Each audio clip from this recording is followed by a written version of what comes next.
नमस्कार, स्वागत है आपका इंडिया न्यूज़ 28 में। मैं हूं महिमा सक्सेना। आइए बात करते हैं कुछ खास खबरों की।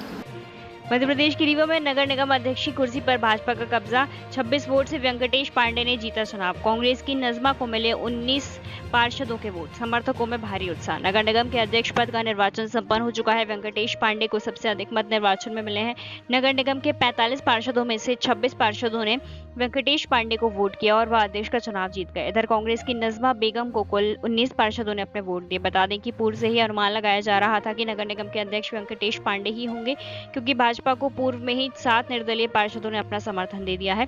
वहीं एक अन्य निर्दलीय पार्षद जिसने ना ही कांग्रेस की सदस्यता ली ना ही भाजपा की, और उसके द्वारा भी भाजपा को ही वोट दिया गया है। बता दें कि इस प्रकार से 26 वोट एक साथ एक बार फिर भाजपा ने नगर निगम अध्यक्ष पद की कुर्सी पर कब्जा जमा लिया है। मतदान परिणाम के बाद से भारी उत्साह भाजपाइयों में देखा जा रहा है। महापौर की कुर्सी हार चुकी भाजपा ने एक बार फिर अध्यक्ष की कुर्सी पर कब्जा जमाकर बड़ा कांग्रेस झटका कांग्रेस को दिया है। युवा संवाददाता मनोज तिवारी की रिपोर्ट। 26 मत प्राप्त हुए। अब आगे की क्या योजना है?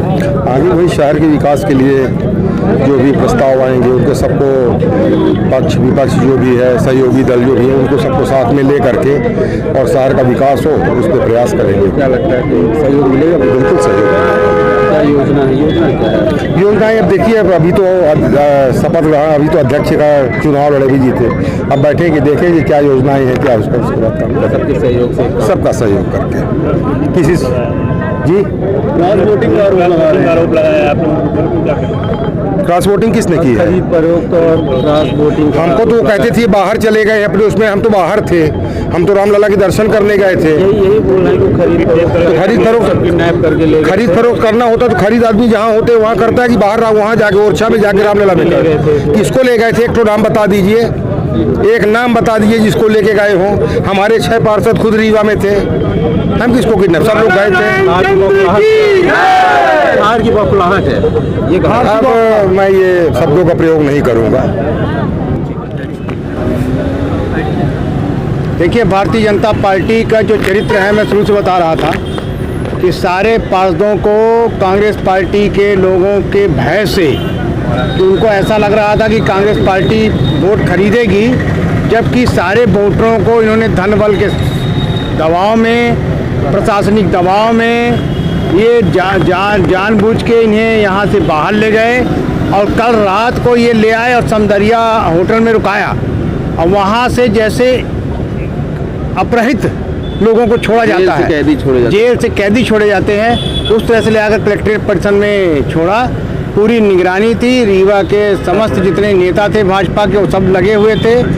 इन्होंने जितना भी जो भी रंगा नाच खेला रीवा की जनता को दिख रहा है, उसमें भी इन्होंने तब भी नहीं माने और क्रॉस वोटिंग में भी हमारा एक वोट इन्होंने चुराया, खरीदा। कांग्रेस पार्टी को 19 मिले, इनको 26 मिले, तो इससे ये साबित होता है कि लोकतंत्र अब नहीं रह गया है। अब यहाँ पर तानाशाही का रवैया है और लोकतंत्र की हत्या हो चुकी है। जो भारतीय जनता पार्टी के यहाँ से लेकर चाहे मध्य प्रदेश की सरकार रही हो, चाहे कर्नाटका की सरकार रही हो, चाहे बम्बई की, महाराष्ट्र की सरकार रही हो, चाहे गोवा की, सारी सरकारें इन लोगों ने इसी ढंग से गिराई हैं। आपका दावा है कि 6 मत आपके तरफ पड़ जाएंगे, क्रॉस वोटिंग हो सकती है। ऐसा क्या हो गया कि एक मत आपका चला गया इधर? मैं बता तो रहा हूँ कि ये इन्होंने किसी भी पार्षद को छोड़ा ही नहीं, और जो हमारे पार्षद, हम तो किसी को बंदी बनाकर रखे नहीं थे, हम लोगों ने कभी ये किया नहीं, ये कांग्रेस का चरित्र ही नहीं है। तो जो हमारे पार्षद थे उनका भी वोट चुराया, इन्होंने चोरी किया। कितनी क्रॉस वोटिंग हुई है? एक क्रॉस वोटिंग हुई है, उसमें से हमारे 3 निर्दलीय पार्षद हमारे साथ आए थे। कांग्रेस के 16 निर्वाचित थे, 3 निर्दलीय थे, उसमें से एक क्रॉस वोटिंग हुई है।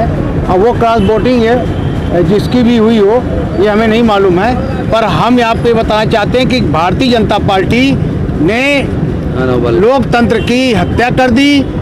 धन और बल से इन्होंने ये चुनाव जीता है।